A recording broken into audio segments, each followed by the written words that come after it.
Hello, bonjour. Je viens vous parler des émotions aujourd'hui. C'est un vaste sujet. Mon Dieu, les émotions. On est de plus en plus à avoir du mal à gérer nos émotions. Pourquoi ? Le démarrage déjà. Qui ne se souvient pas avoir vécu petit et peut-être même de le faire à nos propres enfants, de s'entendre dire « Arrête de pleurer, oh, tu vas pas être triste pour ça, oh, tu vas quand même pas te mettre en colère pour ça, c'est bon, ouais, ou non, oh, ça va, calme-toi ». D'où quelqu'un peut se permettre de nous dire quand est-ce qu'on doit être heureux, en joie, triste, en colère, perdu. Qui a le droit de nous dire « Non mais là, c'est bon quoi ». En fait. Et c'est ça le problème. Une émotion, elle est faite pour être vécue pleinement au moment où elle est là et à passer et à partir de nous. Une émotion, elle n'est pas là pour être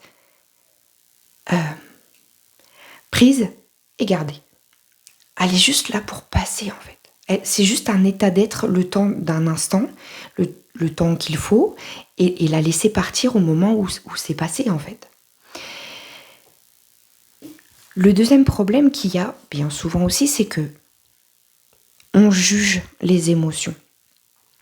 On catégorise les émotions de bonnes ou de mauvaises.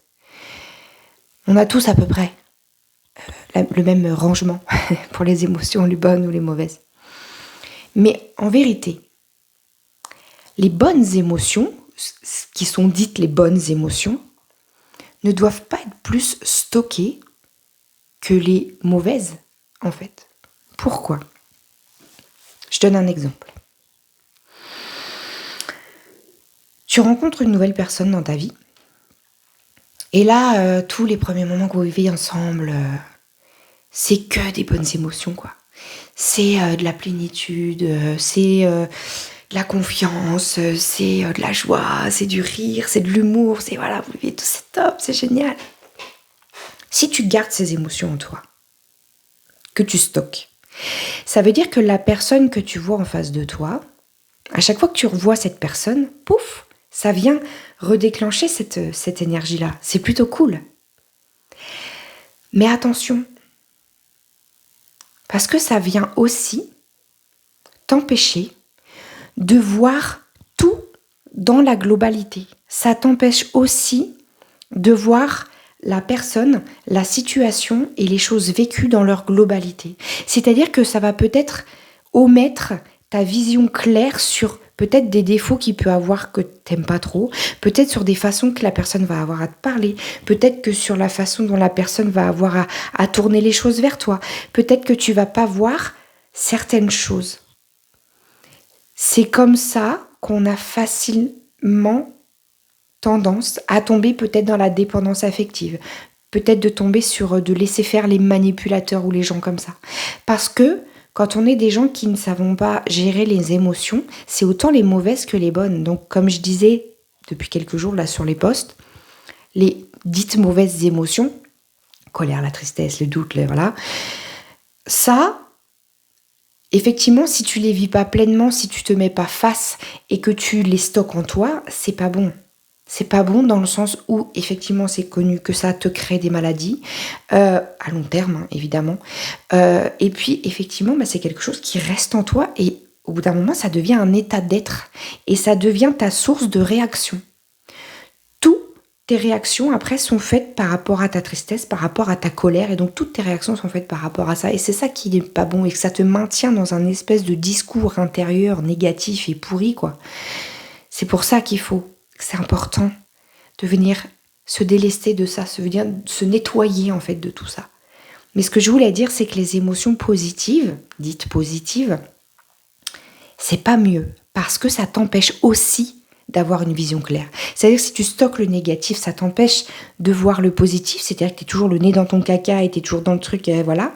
Mais si tu stockes aussi trop le positif, Et quand on a tendance à faire l'un, on fait l'autre, parce que forcément, à un moment donné, quand tu as des moments de forte émotion positive, tu gardes, parce que tu as l'impression que ça vient combler l'autre. Ça crée comme un équilibre à l'intérieur de toi. Mais du coup, ça veut dire que tu mets ça sur une personne ou une situation, et derrière, ça t'empêche d'avoir une vision claire sur la globalité des choses. Et moi, personnellement, c'est ce qui m'a empêché pendant des années d'avoir le bon discernement sur les personnes. C'est-à-dire que toujours, tendance, du moment que j'ai vécu des émotions positives avec ces personnes-là, après j'avais du mal, j'avais tendance à voir que le bon côté des personnes. Ouais, c'est cool parce que c'est une personne qui me provoque ça comme émotion, qui me provoque ça comme ressenti. C'est cool, c'est des bonnes personnes. Non, en fait, il y a aussi une autre facette de ces personnes-là. Et ça, j'avais tendance à l'omettre. Parce que je me disais, non, pour une fois que je tombe sur quelqu'un plutôt sympa avec qui je vis des trucs positifs, j'ai pas envie de retomber dans mon négatif habituel. Là, ça y est, j'ai trouvé le bon. Et ça, c'est quand tu mets ton pouvoir à l'extérieur. C'est quand tu prends les émotions pour une réalité. Une émotion, c'est fait que pour te traverser. Elles sont toutes faites pour être vécues et revécues. Et partir, et revenir, et être vécu, et repartir, et pour des situations différentes. Et à chaque fois, la reprendre comme un renouveau. À chaque fois que tu la revis, cette émotion, il faut la revivre comme un renouveau. Et ne pas s'identifier à elle à chaque fois. Et le problème, c'est quand tu les stockes et que tu les vis pas pleinement et que tu les laisses pas partir de toi, et en fait, tu t'identifies à elle après. Et t'as l'impression que c'est ce qui crée qui tu es. Tu vois, c'est-à-dire que dans les relations amoureuses, j'ai tendance à être comme ça, à m'attacher, à machin un truc. Non, juste en fait, tu as tendance à t'identifier dans la relation amoureuse à que les bons côtés et que la joie et que ceci et que cela. Et peut-être que, je sais pas, dans les disputes avec je sais pas qui, tu t'identifies forcément du coup à la colère, à la prise de tête, à la tristesse, à l'humiliation que tu as vécue, au rejet que tu as vécu. Voilà. Donc que ce soit les bonnes ou les mauvaises émotions, elles ne sont pas meilleures les unes que les autres à stocker. Vraiment, une émotion ne peut pas te définir. L'émotion, c'est quelque chose de général, c'est quelque chose de global, que tout le monde vit, qui traverse tout le monde en fait. Juste chacun le vit et l'identifie différemment dans sa vie et chacun l'exprime différemment. Et toi, le problème, c'est que tu as peut-être tendance à ne pas l'exprimer, juste à le garder à l'intérieur de toi, comme si tu voulais l'enfermer, comme si tu te disais, hop, si je l'exprime pas, c'est que ça n'existe pas, et si ça n'existe pas, ça vient pas faire du mal, ou ça vient pas... Mais c'est pas vrai, en fait. Tu sais, c'est comme tu te dis, non, mais maintenant, moi, par exemple, je l'entends beaucoup, ça, dans les relations amoureuses, je m'attache pas, je m'accroche pas, je mets une barrière, je mets une distance. Parce que tu crois peut-être que c'est toi qui décides, en fait. C'est ton cœur. Si ton cœur a décidé de s'attacher à une personne, en fait, c'est comme ça. T'auras beau le refouler avec ta tête et ton mental à dire non, il faut pas. Si ton cœur, lui, s'est ouvert, qu'est-ce que tu veux que je te dise ? Et l'émotion, c'est pareil. Elle est là, elle arrive, elle te traverse. C'est pas toi qui décides que là, tu vas être en colère. Là, tu vas pas décider que là, tu es triste. Non, ça vient te chercher à l'intérieur de toi. Elle te surprend, l'émotion. Donc, laisse-toi surprendre par l'émotion. Regarde-la, observe-la, vis-la et laisse-la te traverser pleinement. Vois ce qu'elle fait en toi et ensuite, laisse-la partir. Le seul moyen de la laisser partir, c'est de la vivre pleinement, de l'observer sans la juger. Voilà.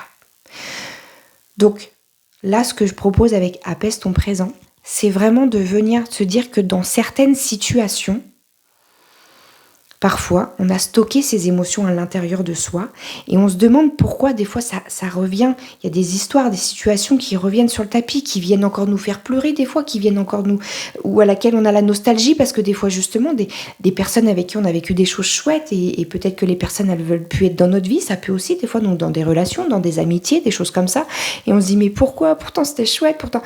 Oui, mais dans les relations en plus, c'est encore plus compliqué parce que vous êtes deux et il faut passer par une espèce d'acceptation où tu peux pas parce que toi tu veux que l'autre veut et c'est pas parce que l'autre veut que toi t'es obligé d'accepter, c'est comme ça. Donc parfois on a stocké tout ça à l'intérieur de soi, plutôt à l'intérieur de soi, qui, par cause à effet, est stocké à l'intérieur de toi. Et c'est pour ça qu'il y a des histoires récurrentes qui te reviennent et que tu as l'impression qu'il y a tout qui est répétitif. Et que c'est parce qu'il faut que tu te nettoies de tout ce que tu as stocké à l'intérieur.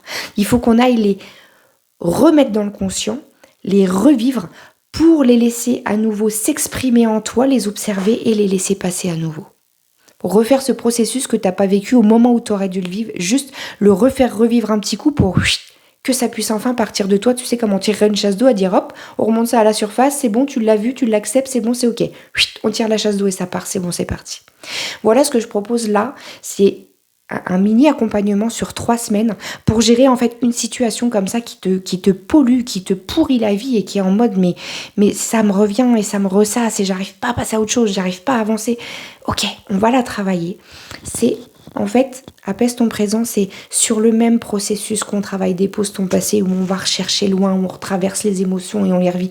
Voilà, sauf que là, on va juste le faire sur une situation. On va pas rechercher loin. Voilà, là, on va juste vivre la situation. Il y a forcément des mécanismes de répétition derrière qu'on pourra peut-être voir et déceler, donc ça peut être très intéressant. Mais là, l'idée, c'est vraiment de venir apaiser le truc qui te pourrit en ce moment et qui t'empêche d'avancer parce que c'est récurrent et t'en peux plus. Voilà l'idée. Voilà ce que je voulais partager aujourd'hui. Je vous fais des gros bisous et je vous dis à bientôt.